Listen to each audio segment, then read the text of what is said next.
itti seenna galatoomaa waliin moone congratulation waliin jechuu qabna.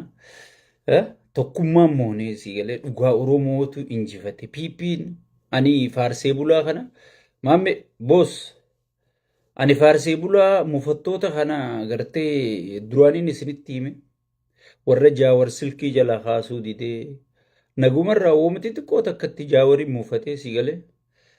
Jechuu duraaniin isinii hime warra yaadaa isin qabne warra piippiiniis quban qabne warra abbootuma qabeenyaati wajjiin gartee lafuma jalaa tanaa qabuu jiru agartee abbichuu jechuun itti dirqama taate san tahuu duriin isinii hime dhufanii nu wajji mormuu dadhabanii haqaa isin qaban beekumsaa ittiin qabanii jechuudha.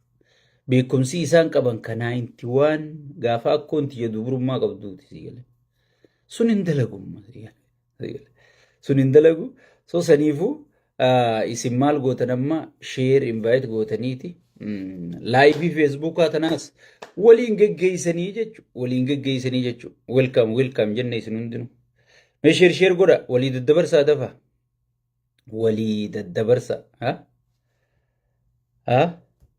hayyee itti seenna kuni viidiyoo laala irra deebuudhaan assalaamu alaykum warahmatullaahi wabarakaatuhu kabajamtootaa fi jaalatamtoota feesbuuka sheekka abbutaa hordoftoonni hundinuu baga nagaan dhuftanii jaa warroottan salaamtaa tanan jenne yooyyaa ilmaan oromoo hundinuu amantii addaa qabdan hundi keessanuu yooyyaa welcome waliin mari'annaa wal dhageeffannaa wal jala yaanaa ni injifannaa jechuudha. Arra haala yeroo jetti mata dureen tiyya duraanuu haala yeroo jetti yeroon amma akkam turte caffeen duraanuu maa keessan jiruuti isinumaatu nama siyaasaa seeyaa halee gartan isin hundi nam qubla marratti abadan jeesoo ni beeka waan nuti gaa taane nu beeka si galee nu jalan bubu tosaniifuu waan isaa cufnee jirra. Asiinillee warri feesbuukaa nama piippii kana wajji mormuu barbaadu yoo harkattan welcome jenne si galee piippuma dhuftee na dura dhaabbattee piippii sheeyxaanticha kanaa mormitu yoo kan gartan taate ani qophaa'eetiin jira feesbuuk irratti tiktook irratti yuutuub irratti bakka feete irratti si galee qophaa'eetiin jira garuu daldaltoota ummata keenya waan takka firraa eegamu. Waan amma artisti yaanii mazmuurii miidiyaa irra yaatu tana taakka. Waan aktiivistoota yaanii miidiyaa irra tana taatu yaatu taakka.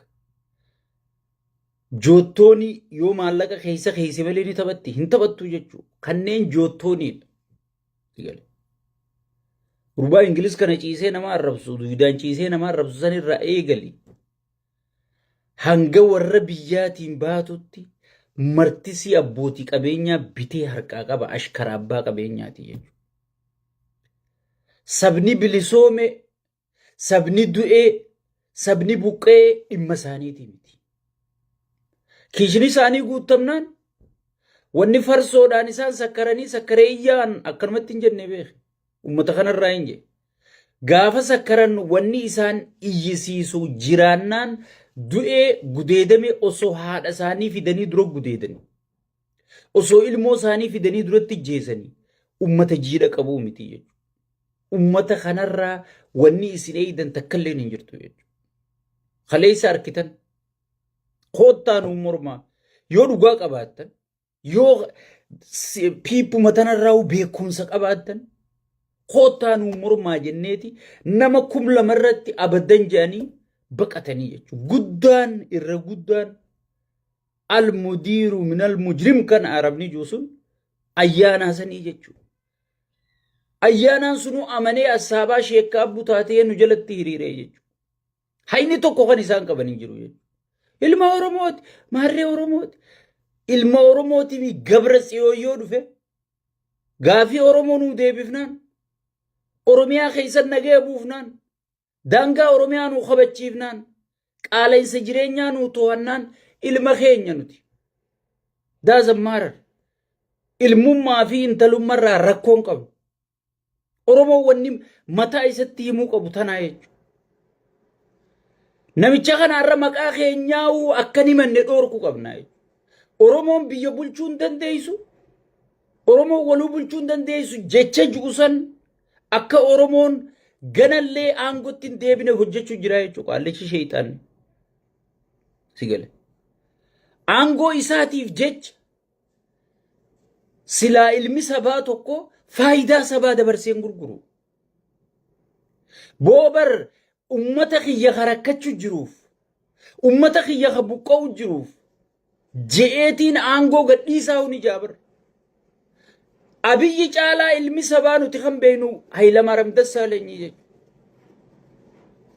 Hayilamaariyaam Dassaalany namni Itoophiyaa dhumurra, Oromoon dhumurra, Amaarri dhumurra, saamamurra maqaa kiyyaan aangoo tiyya jalatti kunnatti hin ta'u beeyma ganjee aangoo gadhiise jechuudha.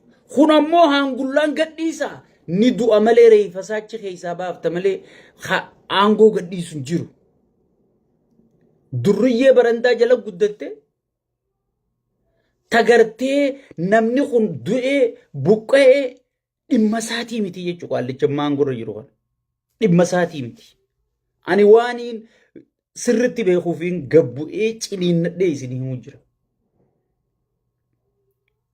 Warri namichi kun ilma sabaati, namichi kun maarree jijjiiramaa ganaa dhufuu ta'a, mitirkishoo dhufuu ta'a jettanii gartee sigalee isin haasoytan warra faayidaan bitame, warra saba gurgurate, warra if gurgure ta'uu keessan mirkaneeffattanii deemuu qabdanii jechuudha.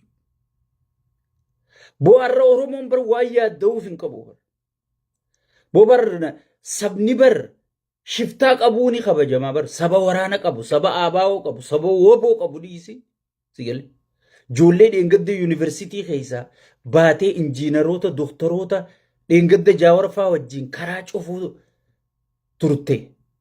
Ta'arra gartee isnaapparii yaatu tana nama qabu dhiisi. Sigalee waa maarri dheengadda lafaa ka'e. Qabsoon isaanii galman qabne kamaaliif lollaan beeyin bu'arra sunuu bar fannoo qabna jee dhaadachuu jira bar arra osoo woboo qabduuti yoo abiyyi aangoo gadhiise mee maaltu nu dhufa yoo abiyyi adeero yoo abiyyi aangoo gadhiise takka aangoo irraa kute furmaataa dhufaa jechuudha. Sigalee furmaataa dhufaa jechuudha. Uummanni keenya waan gartee amma deddeemaa tana kalee waan isin taate arkitanii jechuudha. Ummata dhugaan qabne kasi dura taa'ee si mormuu hin dandeenye, ummata suma duuba akka hattutti miidiyaa irra ori'u, ka ummata immoo milishaa fi gartee dhiitee kufaa kana itti jaaree ummata zarafaa saamsisaa gaangistara kanarra jaaratee shiftaa maqaa mootummaatiin masaraa taa'u. Sigalee shiftaa maqaa mootummaatiin masaraa taa'u tahuu mirkaneeffachuu qabdanii jechuudha. Wanni qaayyoonni qabsaa'u jiruuf, wanni beeytonni qabsaa'u jiruuf, shiftaa kana harka akka shiftaa kana harka biitiin diigamne, akka biitiin harkaan diigamne biyya teenya baraarrachuu qabna. Kophaa teenya baraarra lakki sabaa sablammii wajjin taane, Amaaraa wajjin taane, Tigree wajjin taane, sigalee Dabuubii wajjin taane, Walaayitaa wajjin taane, Soomalee wajjin taane, warri dhimmi Itoophiyaa nagalcha jiru osoo lammii Itoophiyaan ta'in ollaa san Keeniyaa, Suudaan, Eertiraa hunda wajjin taaneeti furmaata biyyattii san barbaanna malee nam tokkeedhaan qeenxeedhaan yaada nam tokkootiin biitti bultuu hin jirtu jechuudha. Bultiin manaatu abbaa manaa haadha manaa ilmaan waliin sheer godhaniiti akkami jiraanna akkami jireenya keenya jijjiiranna yanii wal keessa wal mari'atanii sunuu marii barbaaddi jechuudha. Bultiin mana tokkootu biyya guddoo tana gartee wallaalaan kutaa torbaa keessaa bahe akkanumatti gartee naa hooggana jee ummata rakkisuu waraana ummata irra ijaaree shiftaa walii qabatee hattuu ijaarratee akka ummata saamuuf haala mijjeeffachuu osoon hin ta'e sigalee akkam taana jedhanii bultii manaa sanii bulanii jechuudha. Obboleeyyan kiyya. So dubbii baalee irraa hin isinii haala yeroo kaarraa. Dubbii baalee iccitiin namichi kun baalee deemeef maali? Sheexaantichi kun baalee maaliif manguddoo dur hin dubbifne? Abbaa duulaatiif inni harkaa waliin fedhan. Qabeenya keetiin si zarafsiisamu, siin saamsiisamu, qabeenya isaa buraayyuu jiru.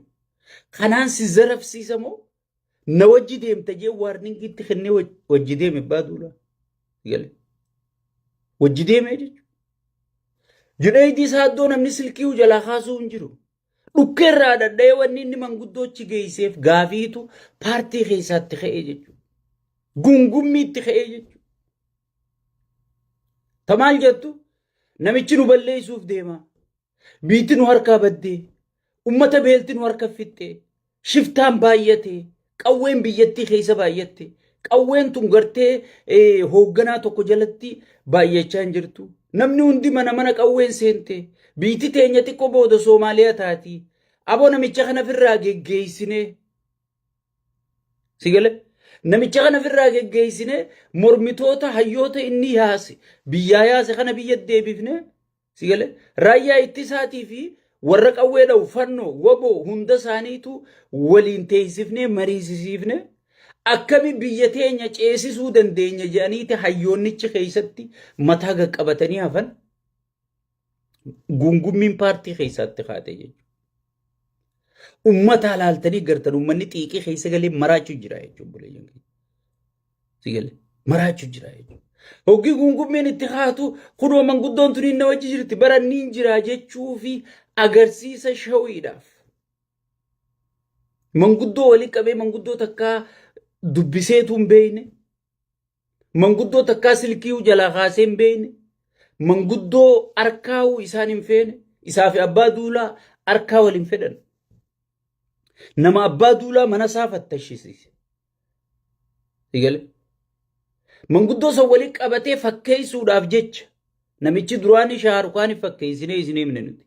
Nama filmii dalagu malee kaaraaktara silaa filmii dalaguudhaan namichi tokkoffaa bakka pooziishina isa madaallee dhaqee wanni hayyoonni itti jechaa jiru. Sigale?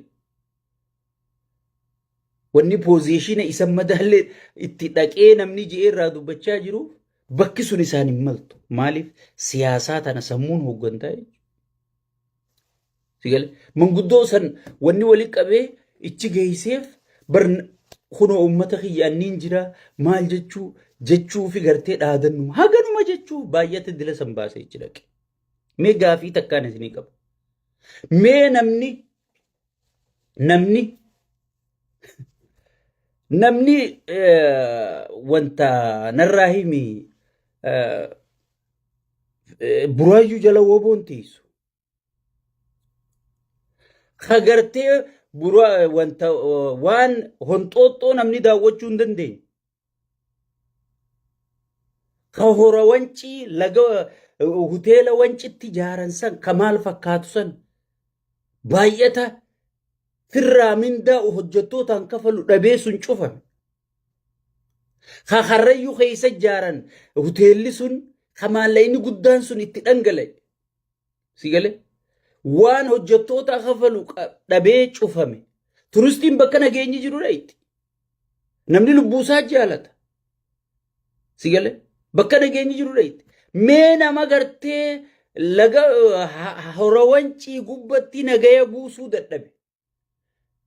Yoo turistiin takka hora wanciitiin dhaqa jette makkalaakiyaan marsee geessu akka waan biitii cabxetti makkalaakiyaan makiinaa hunda kaafatee oraal kaafatee sadarkaa namni maraatutti geessu. Mee asii Soofumar dhaqee sii daawwataa mira naayime. Mee naayime. Nama wancii nama daawwachiisuu dadhabe. Fantaallee tana shawaa jala harrayyuu keessa hoteela bareedaa san nama daawwachiisuu dadhabeetu. Sigale? Meemma Soofumar turistiin si dhayxee si daawwatti gammoojjii keessa. Sigale? Maal godha inni? Maallaqa namni isa gaafatu hin jiru. Paarlamaan isa gaafatu hin jiru. Paarlamaa wanta manduusee walii qabate warra amaaraa kanaa waaduu dubbata malee